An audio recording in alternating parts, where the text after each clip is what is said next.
بالله من الشيطان الرجيم بسم الله الرحمن الرحيم وبه نستعين والصلاة والسلام على محمد وآله الطيبين الطاهرين. Every day that we have is a new opportunity. And it's so important for us to realize and to actualize that opportunity which is in front of us on a day-to-day basis. During the holy month of Ramadan, we get an opportunity to hit that reset button for not only a day, but for an entire month. An opportunity truly to purify these hearts and souls of ours, such that we are able to draw in proximity to Allah subhanahu wa ta'ala. But if any given individual has one day in front of them, or 1 hour in front of them to make the most use of it, the most successful in that day or in that hour is the one who plans and who prepares accordingly. And the holy month of Ramadan in reality is no different.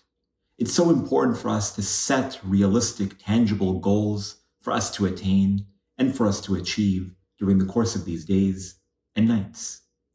A lot of people, they set really lofty goals for themselves. They want to finish the recitation of the Quran multiple times, for instance, during the holy month of Ramadan, when perhaps we haven't spent a lot of time engaging it prior to the holy month. Or we tell ourselves that we are going to give X amount in charity, or that we are going to make sure that we're exerting ourselves in performance of the night prayer nightly during the holy month. Now, of course, none of these things are bad. In fact, every one of them are really and truly encouraged.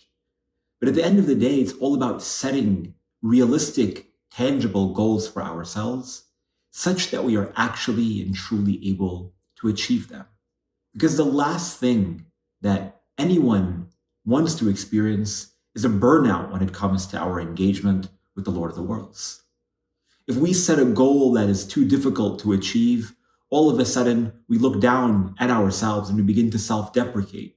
We begin to beat ourselves up and we begin to tell ourselves, why couldn't I get there? I must be a really terrible person when so many other people are performing all of these acts that I really want to act. At the end of the day, when you take a look at your own self, at your own potential, at your own capacity, you can't all of a sudden wake up one morning and say that you want to go out for a 10-mile run. It doesn't happen if you are not consistent in building up your body and your lungs toward that capacity to run 10 miles tomorrow morning. But rather, we take small incremental steps. And the month of Ramadan and our devotion and obedience to Allah subhanahu wa ta'ala in reality is no different. It requires for us to take the small incremental steps, to move the needle really slowly in order that we're able to set these goals and truly attain that sense of proximity to Allah subhanahu wa ta'ala during the course of this holy month. So what are then some of these goals that we should be setting? Firstly, it's important for us to break down our mapping out of our goals into 2 phases. The first phase is the physical, ritual, and the second one is the spiritual, internal.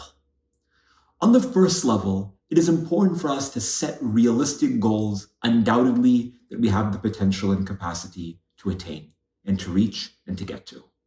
So if it is to recite the entirety of the Quran 2 times in the month, great.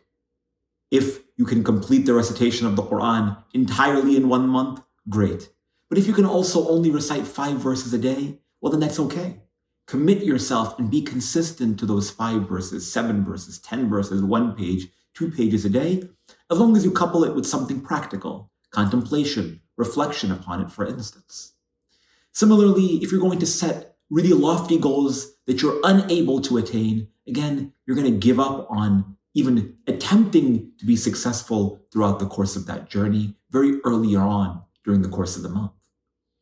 So for instance, set another goal that you're going to perform the night prayer, Salatul Layl, Tahajjud, Namaz-e-Shab, every other night or 5 nights during the holy month of Ramadan, or that you're going to study the ahadith in Kitab al-Kafi, for instance, whatever it might be. Set those goals earlier on in the month and then work toward accomplishing them, checking off the boxes so that we're able again to be successful during the course of this journey.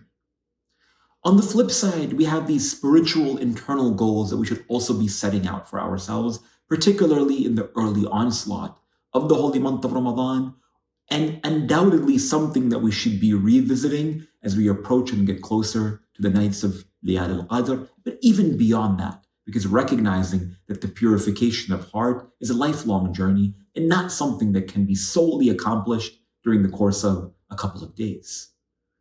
So that requires us, on the second lens of understanding what goals we should be setting, to look internally within our heart and toward identifying some of those spiritual diseases that we might be inclined toward, be it pride, be it arrogance, be it anger, be it whatever it may be. Identify what that disease that we have within ourselves spiritually is, and then seek from Allah subhanahu wa ta'ala to allow for our hearts to be emptied of it at the end and at the culmination of this sacred month. Again, my dear sisters and brothers, it's so important for us to recognize the opportunity that we have every day and every night during the course of this most sacred and blessed month. But the most benefit that we can derive is from being prepared adequately day to day. And that starts with us setting goals.